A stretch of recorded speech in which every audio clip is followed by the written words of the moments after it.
Welcome, listeners, to our inaugural episode of Street to Why. Street to Why is where we bring together conversations and insights covering the why behind the people, companies, and ideas that are transforming our world.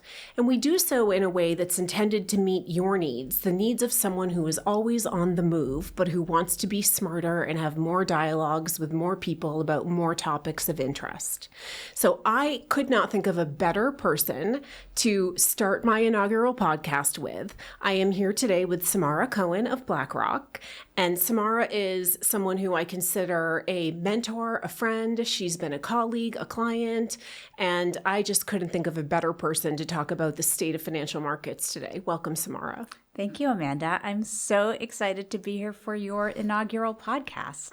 You could not be more excited than I am. So I'm going to embarrass you a little by reading a brief version of your bio. Okay. So don't get too embarrassed because I promise I cut it back. So Samara is Global Head of Market Development for BlackRock, where she helps to shape the evolution of market structure to support investor access and product innovation.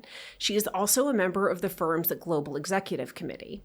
Samara previously was Chief Investment Officer of ETF and Index Investments and led teams delivering the market quality and investment integrity for BlackRock's index funds and iShares ETFs. Prior to joining BlackRock in 2015, Samara was a managing director in the securities division of Goldman Sachs, and that's where you and I first met. Interestingly, you actually began your career at BlackRock before you then went to Goldman, and then you returned to BlackRock. So that's a kind of an interesting boomerang that we can talk a little bit about. I will say to my listeners that Samara has been recognized for her leadership in the financial services industry. I literally cannot list all of her awards because it would take up the entire time, but I promise you there are many. Okay, so with that hopefully somewhat embarrassing background, I wanted to start with the very big picture. At BlackRock, you really sit at the center of the global economy and the global markets. And you have a unique vantage point because you cover so many different types of securities and have so many different types of clients. I'm curious to get a sense from you on your 10,000, 20,000 foot view of the markets today and the economy, where you think we are. So I love, as you know, thinking big picture about markets, and I'm also a real student of markets history, and I can go back and talk about, thousands of years, the origins of money and trade. And I've always been so fascinated in markets, I think, because they are ways in which people and communities find each other, come together in pursuit of a goal. Yep. So if I think about, again, answering your big picture question, the state of markets today, there are really three big forces that shape the capital markets. And they are policy and regulation, which is an area you and I have both engaged in over the course of our careers, technology. Also and so the area. moment we are in right now with respect to both the application of existing technologies that have been maturing over the past quarter century and frontier technologies that are coming online at a rapid pace right now. Technology is, I think, the twin shaping force of markets. But recently in this moment, I've been thinking also about a third pillar of markets, and that is confidence. Trust and confidence in how they work and how you access them. Because I think the moment that we're in has such tremendous opportunities for investors because there is so much going on, so many flavors of growth and economic development and parts of the markets and strategies in which individual investors can participate where they never could before. And at the same time, the flip side of choice is, and the flip side of innovation is always complexity and being overwhelmed by information and having a hard time just figuring out what am I supposed to do. And I also say this, I know you and I have bonded over so many things in our careers and lives, but one of them is that we're both mothers and I'm the parent of 2 teen kids. My kids are a little bit older than your boys, but I think a lot about how they're going to navigate markets. And what it means when you're raising a generation who is looking to TikTok for advice. And Scary. So I think, it's those, to me, it's the moment of those 3 things. What is happening with respect to public policy and regulation, how technology is creating access and choice, particularly for individual investors who want to do their own thing in markets and investing, and creating confidence. This is a really interesting perspective. On the way in this morning, someone said to me something really interesting, which was that she and her friend decided at the start of the year they were going to become more literate as it related to finance. And so they agreed on a set of 6 books that they were going to read and come together and at every stage try to understand more. But I do think as a mother, as well, there's a question here of financial literacy and the evolution and rate at which the finance industry is evolving, and really wanting your children to understand it and to partake in it and benefit from the positive elements of that evolution. So, yeah, but I will say I find that story, that gives me a lot of hope, because I think anybody who has the interest and patience to actually read 6 books has a better shot than trying to consume 60-second things off of TikTok. But both types of investors are out there. Oh, I couldn't agree more. Well, I want to talk a little bit more about something that I know we're both passionate about, but it's actually how I got to know you, which was market structure. So my first recollection of interacting with you was when you were in the securities division at Goldman, and it was following the global financial crisis. And you were really passionately focused on how do we think about markets becoming more efficient, more accessible for investors, because you really cared about the efficiency of market and the outcome for investors. And I'm curious to get your perspective with those 3 pillars that you talked about underpinning markets today, how quickly they're moving and evolving, where you see the markets having moved in the last couple of years compared to when you even started at BlackRock, for example. So I love that we know each other from then, because I do think that moment in my career was really when I established, or at least realized I think I've been doing this for a while, but my professional identity has really been as a plumber of markets. But do you remember that it was specifically single counterparty credit limits? Yeah, I do. Actually remember, that was our first project together. Right. But this was a totally weedy technical thing, but actually mattered deeply in how risk was moving in the system and how people were, in our case, really institutions, customizing outcomes for them and finding ways to do it. So fast forward then to where we are today. I think one of the things that's most important right now is we really, after the global financial crisis, went through, almost, 20 years of really reacting to this big event and managing risk around it. And I think there was a huge regulation and policy response, which created the need to effect a huge amount of risk management and wholesale change around the markets. And that took years to implement. And in a very good way, much of that has been implemented, and markets today are much more resilient and robust than they were at the time of the financial crisis. And we're also, and this is a true statement, I think, really for policymakers around the world, really thinking much more about how to accelerate growth and create participation in growth versus focus on managing risk.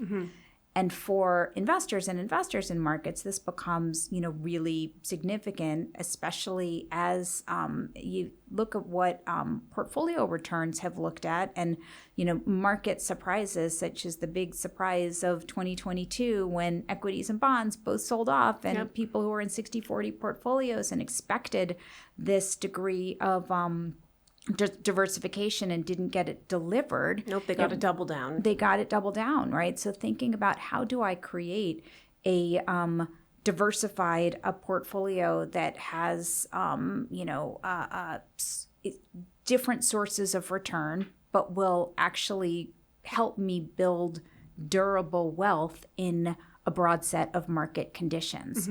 And that's a, broad problem statement that faces all investors around the world, really, no matter what their goals are.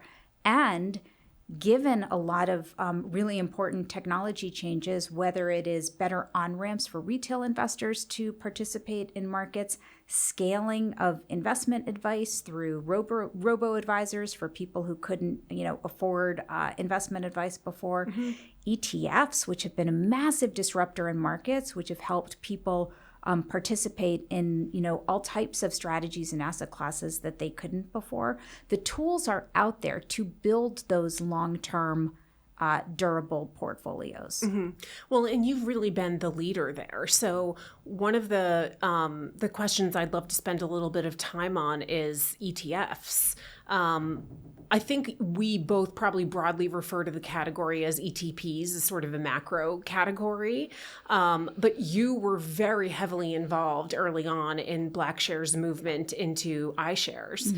And I'd love to know sort of how that business evolved for you, how you grew it over time, and how you thought about changing investor needs and met them with the evolution of that product. So I hope that every single one of your listeners knows what an ETF is, or an ETP. You're right, that's the Uber category. Maybe we should tell them. What if they don't? And I don't want them to feel bad if they don't know. Yes, agreed. That's why I'm going to say, because I will say that it's funny, when you live in a space for a very long time, you become very used to throwing around acronyms that most of the world doesn't necessarily follow. And 10 years ago, when BlackRock reached out to me for this role, I had to Google what is an ETF. And I remember saying, just so you know, since you're talking to me about this ETF role, I had to Google what is an ETF. And they said, that's fine, because we know what ETFs are and we can teach you, but we want somebody who understands market structure more broadly, because we think ETFs are going to become a much bigger part of the markets. That was smart and forward thinking of them. Yes, I agree. And so ETFs are mutual funds that trade, and that is what an actual ETF, an exchange-traded fund, versus the Uber category of exchange-traded product, which we'll get to in a second. But an ETF is a mutual fund that trades on the stock exchange like a stock. So you can buy one stock and get access to whatever is in that underlying portfolio, like S&P 500 stocks, like global bonds, treasury bonds. And increasingly, even active strategies are inside these exchange-traded fund wrappers, which makes it very easy for people to use them as building blocks to create a portfolio of strategies they can access through their brokerage accounts. This is tangential, but I never really understood the fundamental difference people think there is between active management and passive management, because they're actually really quite similar when you think about it. Yes, I agree, Amanda. And everybody at BlackRock jokes that if I could get a tattoo, it would probably say something like, there is nothing passive about someone's decision to buy an ETF or to invest in an index fund. Agreed. It's a very conscious decision, and there are very good reasons to do so. So I'm on a mission to eradicate the use of the word passive with respect to index investment decisions. I support that. Thank you. But I think that to this point about ETP and going back to the financial crisis, interestingly, and this brings us to the moment in markets we are today, one of the things that a lot of post-crisis regulation did was encourage trading to move to transparent, centrally cleared, multilateral trading infrastructure like equity infrastructure. And so what we have seen in the last 15 years is a lot of things that aren't equities at all move into these funds that now trade on the stock exchange like stocks. So case in point, this summer we surpassed a milestone in the United States where we now have more listed ETPs trading than we do single stocks. And those aren't just equity funds or ETFs. They are levered and inverse option strategies, swap-based strategies, derivative strategies that are inside this wrapper, which is why this uber category of exchange-traded product is a helpful one to help investors kind of understand and categorize what's available to them on a stock exchange and in their brokerage accounts. So you think of it sort of like a sorting mechanism. Yeah, so we think of it as sorting mechanism. We, for the better part of 20 years, have advocated for a labeling system in ETFs and haven't really been successful yet because ETF is kind of the standard term. But for us, we think some basic mechanisms to sort. You have this uber category exchange-traded product. Inside of exchange-traded products, we have the exchange-traded fund category, what we would call the exchange-traded commodity category, gold, silver, precious metals. I would probably put Bitcoin and Ethereum ETFs in that exchange-traded commodity category. And a category we call at BlackRock ETI, exchange-traded instrument, which are levered and inverse, nonlinear derivative types exposures that are inside the wrapper. Okay, that's really interesting. So going back for a second on the equity markets, where you talked about the fact that there are actually more ETPs that are equity related today than listed individual single stocks. I'm curious, as you think about the entire equity market ecosystem, where your perspective is today.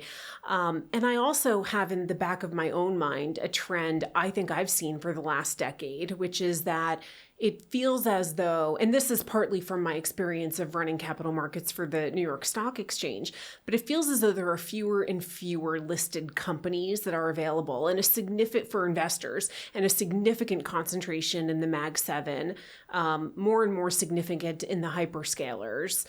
And I wonder how you think that's affecting investor choice as well. So I think that if you agree with the premise, which you may not. Well, we can measure certain things. Like number one, we can measure the increasing way that the U.S. stock market is driven by the hyperscalers and the Mag 7, and we can measure that there are that fewer companies are going public in the market and the private markets have grown, and that's created a lot of interest and attention in how access is provided to private markets. So I think all of those things, let's stipulate we can measure them. What does that mean in terms of choice and what's available for investors today? Going back to this theme that I think is so important around product complexity, the flip side of innovation, and a huge amount of investor choice, the United States is on pace for 1,000 new listed ETFs today. A fair number of that, let's call it 10% of those, are actually what we would call ETIs, levered and inverse products that double down on some of those names. Which is a little terrifying. It's a reality of markets now. Some similar themes that we see are a huge growth in equity options and equity options volume. So as retail participation in markets has grown, retail investors often like to take levered positions because you can do more with less capital committed.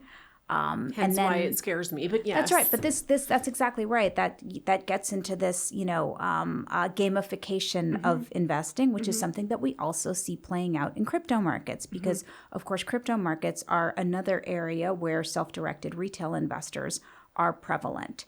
And so I think that is a reality that investors have to navigate. Now, the United States in particular, and we're here in the United States, so we can speak from a U.S. investor perspective, has generally gotten this balance right of innovation and guardrails. Agreed.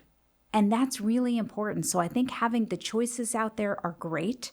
I ask myself the question, is there a way to, what is the pathway to help more people actually want to do the less exciting things of being in a long-term diversified portfolio that you're not turning over every day. If somebody comes to the market because they're excited about, day trading, that might not be a bad thing. It gets them comfortable with the market. It gets them paying attention. That's you can fair. learn a lot. That's fair. But I do think, and I'm curious if you have thoughts on it, how can we convert more of those investors into long-term investors. And by the way, there's some data saying we can. So if you recall 2021, where we saw a huge amount, a really big uptick in retail investor participation, and a lot of that was to play meme stocks. 100%. A lot of those investors and a lot came for the meme stocks, but ended up staying for index ETFs. That's a good fact pattern. I think that is a good fact pattern. And I agree with you that I think the number one inhibitor is complexity. And sometimes also it's literally just platform access. How easy is it to execute a trade for someone who isn't terribly informed about what QSIP to look for or exactly what to search for when they think about what exposure they're looking for? So there's an element too of the front end integration for individual retail customers as well that I think hopefully evolves along with the technology to make it easier for people to understand simply how to do something basic like purchase an S&P 500 ETF. It's a great point. And I actually think the platform question is a good one. Part of why we liked our labeling system was we thought if there was industry agreement on these labels, it would allow platforms to create guardrails that they thought were appropriate for their investors. So some platforms might want to have more levered and inverse type participation, and some platforms might not want to put those products. It might be inappropriate for the investor type. Yeah, and so I think, and that's something that we do see playing out with these different platforms, which are looking to meet the needs of different types of investors. I know I have like young family members who will call me and say, "Wait a minute, I can't figure out how to buy just the S&P 500 ETF. What do I do?" So what do you tell them? Well, I tell them there are 1,000 platforms. Which one are they signed up for? And I kind of walk them through who are you leveraging? Are you using Charles Schwab? Are you leveraging a different platform? And then I literally go on the page and help them search because I don't have the confidence that the platforms are going to point them exactly in the right direction every single time. Yeah. So I actually try to do it live with family members. That's how important I think that interface needs to rise to this occasion, I think. Yeah, I agree. Okay, but let's talk about tech for a second. So obviously BlackRock is known for Aladdin, or maybe that's not obvious to everyone, but it's viewed very much as a risk management effort, I think, inside of the firm. You should correct me if you think otherwise. But I'd love to get the latest from you on how you're thinking about Aladdin and what role that's playing in the future of BlackRock. Well, exactly as you just said, Aladdin was really created as the core of how BlackRock portfolio managers managed their risk, and eventually we externalized the platform to help other portfolio managers assess risk and manage positions. And our aspiration and the way we think about Aladdin today is that it is the language of portfolios. And what we want to be able to do now, going back to this theme of the breadth of markets right now, is allowing people in one place to actually see across the different risks that they have and to be able to manage their whole portfolio and their asset allocation with that sort of transparency and breakdown. Hyper important. Okay, I really want to talk about digital assets. So I think you've been an amazing leader in this space. As far as I'm concerned, you broke records. And I would love to know, when you think about your digital asset strategy, where you saw the investor demand come from, what you heard from investors, what split you saw between traditional retail investors, which you and I have spoken quite a bit about over the last 30 minutes or so, and institutional investors, because I do think we've seen demand come at a relatively high clip from the retail side, but I'd love to get your perspective on that. Yeah, absolutely. And I love talking about digital assets, but just for clarity, because digital assets covers like a very broad swath of... It's big. Exactly. So the way I'm going to break it down is in three parts. Number one, crypto.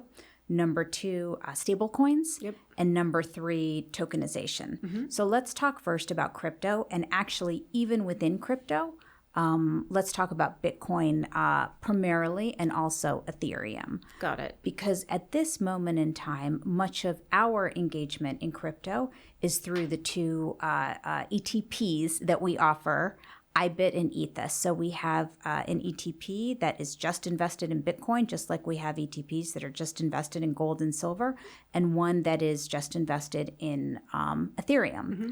And what we have found, and this gets to your question around Aladdin and how investors want to manage whole portfolio risk, is that, look, initially, I mean, you and I kind of grew up in the bond market and the derivatives market. And I remember being so excited about ETFs as an easy way for people to buy bonds. And when I first heard about this idea to create a Bitcoin ETF, I thought, Bitcoin ETP, I thought, what? Isn't the whole point that it's supposed to be so easy to buy? Like, why do you need an ETP wrapper? Well, here's what I learned. It's very easy to very quickly set up an account and buy a little bit of Bitcoin on your phone. But it is hard and annoying when you want to sell it and get dollars out. Exactly. It takes a while, like days. Number two, you're living in a distinct ecosystem, which is separate from where the rest of your portfolio might be. Mm-hmm. And it's very hard to manage your whole portfolio risk. Total risk. Yeah. That's right. And third, there are things that are much less transparent in the crypto market, like the cost of custody, like your cost of trading, that if you're doing it by yourself, like the quality of custody, that are actually extremely complicated and difficult to research. So that like ease of initial purchase was not the driver of why people wanted to buy the Bitcoin ETFs. It's almost a red herring. That's right. But as it turns out, a lot of the initial wave of Bitcoin ETP buying were existing Bitcoin investors who actually wanted to hold their Bitcoin in an ETF. Mm-hmm. It was easier. They got whole portfolio access. They knew that BlackRock or whoever their ETP issuer was selecting the custodian, was trading for them. So they got institutional grade custody and trading quality. And so that's really what has driven or at least drove the initial success of Bitcoin ETPs. And I should say, again, even upstream of the ETP is the investment thesis behind Bitcoin, which I'd love to dig into. Yes. So we were talking a lot about diversifiers and the search for diversifiers in a portfolio. And Bitcoin fits into that category of a potential diversifier alongside hedge fund, like other sorts of liquid alternatives, like hedge fund strategies, like potentially private credit, like some of these derivative-based strategies. Mm-hmm. So as investors have looked for whether it is new sources of return, new sources of income, or just portfolio diversification, we were hearing from our clients that they were increasingly interested in the role Bitcoin could play in their portfolios in that way. Mm-hmm. And by clients, was it a mix of institutional and retail wealth. That you went? Yeah. Okay, so that's interesting. Well, I know we're at almost time, so I want to ask you two questions actually to round out the podcast interview. The first is, look, you're a powerhouse and you've accomplished so many amazing things. It's not a debatable point. And I'd love to learn from you what the best advice you've gotten over the course of your career has looked like. And then I have a second question that ties to that. It's not exactly related, but you mentioned at the outset the fact that your children are a little bit older than mine. And I always, whenever we get together, enjoy learning from you about the process of motherhood. And I think it's wonderful to have working moms who have children and interesting lives and busy lives and careers. And I'd love to know from you what I should think about in the next stages of motherhood as we move into the middle school and high school period. Okay, so I'm going to take your first question. And you said something that I loved in your introduction of me, which was kind of embarrassing, but it was lovely. You called me your mentor, yes, or a mentor of yours. Yes. And I view you the same way as a mentor of mine. And that is a piece of advice that I wish I had realized or been told much earlier in my career, which is the power of peer mentorship. It is amazing to find people who are more experienced, more senior, and I think having a constellation of types of mentors is a great thing to have. But actually, some of the best pieces of advice that I've gotten, and some of the most important moments for me when I needed support in my career, came from peer mentors. And I think this idea of being intentional around building that network of peer mentors, people you can talk to, ask for advice, and also peer sponsors. So I think mentors are kind of your advisory board.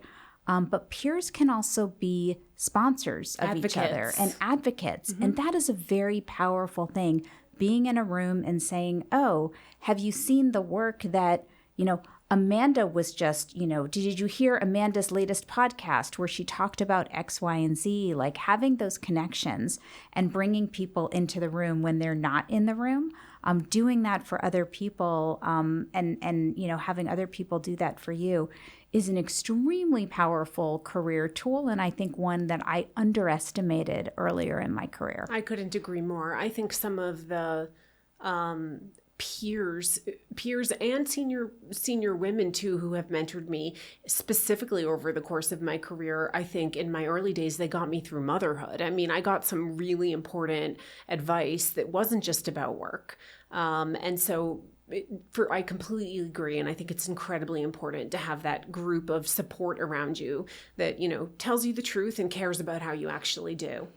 Exactly. And actually, I think that's a nice, there's a corollary to your second question, because I think the hardest thing about having kids who are becoming, small adults, and I use that term very loosely, is that you're wired to want to make everything right for them and protect them. And, and you have to let them have their own adventures and you have to let them make mistakes. And it's a hard thing to do. And just to bring this back to investing, I will say one of the dumbest parenting things I did was, so when I wanted my son to get interested in investing, I set up, Fidelity has a teen account, which you can set up for a young teen prior to, it converts into a brokerage account when they're 18. Oh, I like this idea. Yes. And so, and it's an actual account that he owned, but I had visibility to it. That's great. But we created this teen account for him. The first thing he wanted to buy was a triple levered China ETP. Okay, I thought you were going to tell me it was like a game console related entity from... Well, that was probably the second thing he wanted to buy. But so the smart parenting move would have been go for it. Like have at it. And let him experience because this thing actually rocketed and then went to zero. But I told him, I said something along the lines of, you can't buy that. It's net short volatility and massively path dependent, and the long-term expected value is zero. He stopped hearing me talk 2 seconds in. And the funny thing is, somebody at Fidelity told me this recently. If I had told him to buy it, the platform didn't let teens buy levered and inverse ETPs in their custody accounts anyway. Shouldn't. So the platform could have been the bad guy, not me. So good on Fidelity, but that was a learning lesson for me. I should have told him to do it. Okay, I'm going to take that one with me going forward. Samara, thank you so much. I really am honored that you came here for our inaugural podcast, and I always learn something new when I'm with you. Thank you. Likewise, Amanda, I'm so happy that you invited me. Thanks for having me.